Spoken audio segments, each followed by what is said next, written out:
Hai semuanya, ketemu lagi bareng Mihu di sini.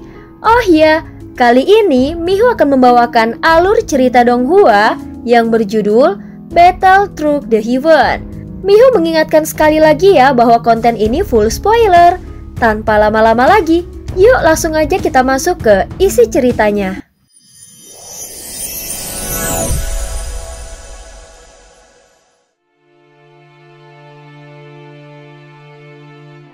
Melanjutkan dari kisah sebelumnya. Sebelumnya setelah memperoleh pencerahan, kesadaran Xiaoyan keluar dari tempat ilusi. Kemudian dia berusaha menekan ukuran tubuhnya, namun tetap memiliki kekuatan tubuh setinggi 1.000.000 kaki. Menekan kekuatan Qi dan darah di dalam tubuh untuk memadatkan kekuatan klan Yuanzhen harus ditopang oleh tubuh fisik yang sangat kuat. Apa yang dilakukan Xiaoyan sepenuhnya merupakan tindakan melawan kehendak langit. Pada dasarnya itu hal yang mustahil untuk dilakukan. Jalur kultivasi tingkat tinggi ini memang bertentangan dengan takdir. Mengandalkan kekuatan tubuh fisik semata untuk melawan kultivator tahap kelima dari keabadian para dewa merupakan sesuatu yang luar biasa.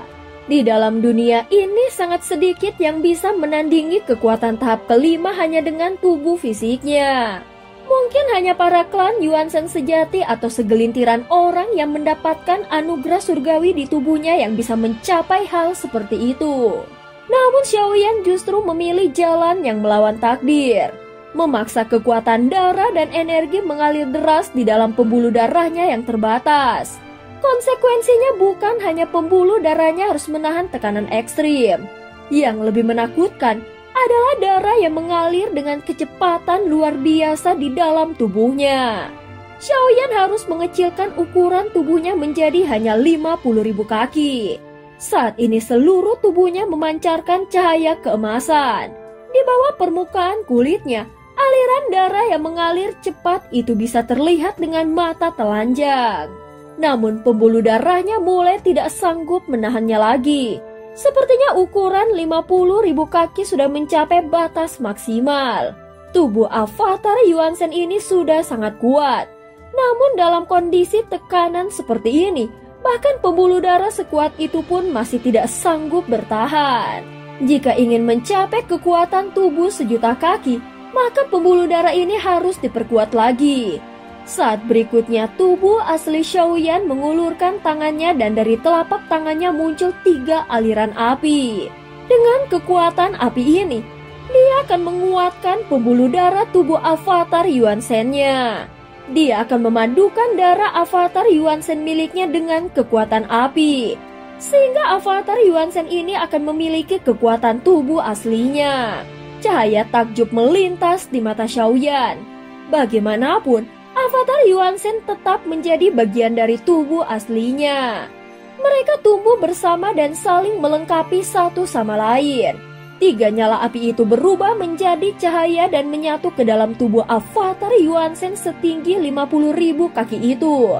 Api miliknya dengan cepat menyusup ke pembuluh darah avatar Yuanzhen-nya seperti lapisan-lapisan energi yang menguatkan pembuluh darahnya ke tingkat yang lebih tinggi. Namun Xiaoyan segera menyadari kekuatan api ini masih belum cukup. Jadi dia akan membuat hasilnya menjadi cukup kuat. Segera Xiaoyan membuka kedua tangannya lagi lebar-lebar. Api meledak dan membungkus seluruh tubuh avatar Yuanzhen. Di dalam lautan api, itu menyusup ke setiap inci pembuluh darahnya. Di atas pembuluh darah berwarna emas itu, secara perlahan muncul pola-pola api yang bersinar dan akhirnya mengendap dengan stabil.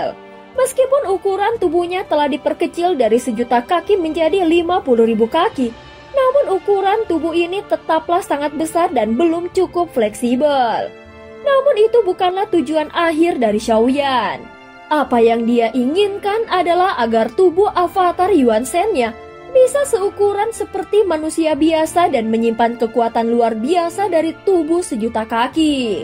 Jika avatar Yuanzhen seukuran manusia normal bisa menyimpan kekuatan Qi dan darah tubuh 1.000.000 kaki, maka kekuatannya akan menjadi sangat menakutkan.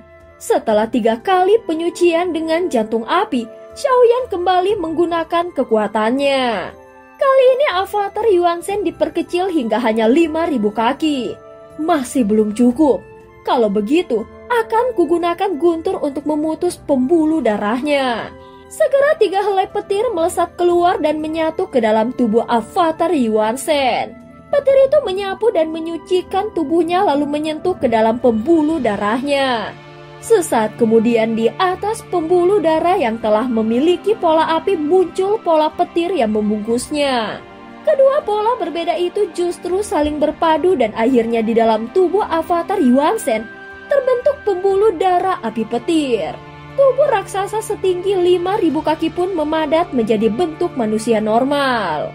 Dan tepat di saat yang sama, Xiaoyan bisa merasakan kekuatan darah datang dari segala arah mengalir deras ke arah avatar Yuan Shen miliknya. Sehingga tanda bintang di antara alisnya mulai bergetar hebat. Terdengar suara tekanan keluar dari tubuh avatar Yuan Shen. Tanda bintang di antara kedua alisnya tampak mulai mengelupas satu persatu. Namun ini bukan tanda kerusakan. Bukan karena kekuatan darah di dalam tubuhnya meledak, melainkan karena aliran energi di darahnya mulai bergerak stabil dan terdengar seperti suara bisikan yang tenang. Tiba-tiba di antara alisnya muncul kembali sebuah bintang baru. Ini sangat berbeda dari semua bintangnya sebelumnya. Semua tanda bintang yang pernah muncul sebelumnya berwarna emas. Namun kali ini, tanda bintang yang terbentuk di antara alis avatar Yuan Shen-nya memancarkan cahaya yang sangat cemerlang. Bahkan dari kejauhan terlihat seperti sebuah bintang berwarna putih tetapi bukan putih polos. Di dalam warna putih itu, seperti terdapat berjuta-juta butiran debu seolah mengandung dunia yang tak terhingga. Sebuah tekanan darah dan energi yang luar biasa besar dan mengerikan menyebar dari tubuh avatar Yuan Shen ke segala arah. Sesuai dengan yang telah diperkirakan Xiaoyan dan memang seperti yang diharapkannya. Akhirnya avatar Yuan Shen-nya berhasil menembus ke ranah kuno. Namun ada satu hal yang tidak diketahui oleh Xiaoyan. Bintang putih yang baru terbentuk itu sebenarnya melambangkan sesuatu yang luar biasa dan belum pernah tercatat sebelumnya. Karena ini adalah bagian dari tubuh utamaku, maka tubuh yang berhasil terbentuk ini akan kuberi nama tubuh sejati Superju. Bagaimanapun, Xiaoyanlah yang memunculkan tubuh ini, maka dialah yang berhak memberinya nama. Hanya dengan memiliki nama barulah sebuah warisan dianggap utuh dan lengkap. Kini bukan saatnya lagi memikirkan apakah garis keturunan klan Yuan Shen akan meneruskan warisan ini atau tidak.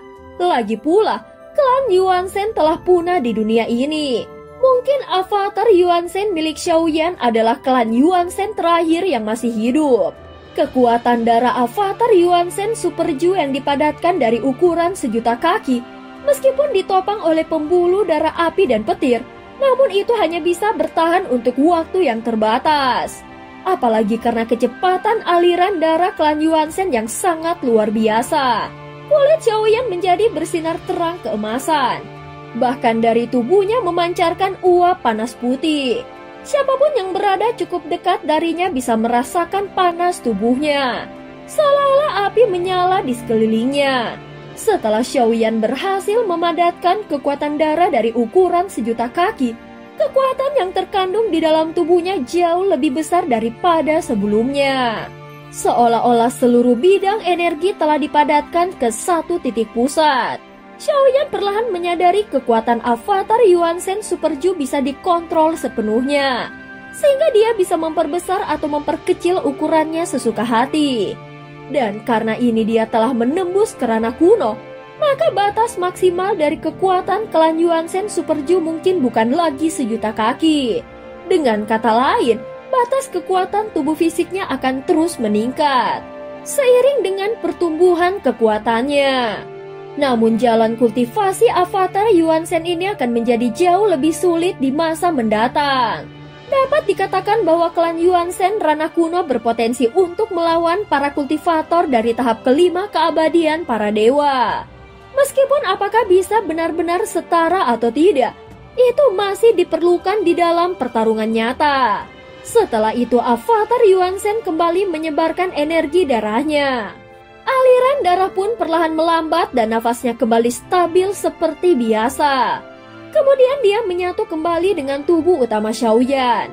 Walaupun terlihat menyatu dengan sempurna, namun kenyataannya dia bergegas beristirahat di lantai ke-9 pagoda emas. Jika suatu saat tubuh asli membutuhkannya, dia bisa langsung keluar dari lantai ke-9 dan menyatu tanpa hambatan melalui seni takdir. Kehidupan di dunia memang harus seimbang. Segala sesuatu ada kelebihan dan ada pula kekurangannya. Tubuh sejati Super-Ju memang bisa mengecilkan bentuk fisiknya. Tetapi konsumsi energi darahnya justru jauh lebih besar dibandingkan saat tubuhnya sebesar 1.000.000 kaki. Dan cerita pun berakhir. Terima kasih udah dengerin Mihu dari awal sampai akhir ya. Please jangan lupa untuk like, comment, and subscribe. Sampai jumpa.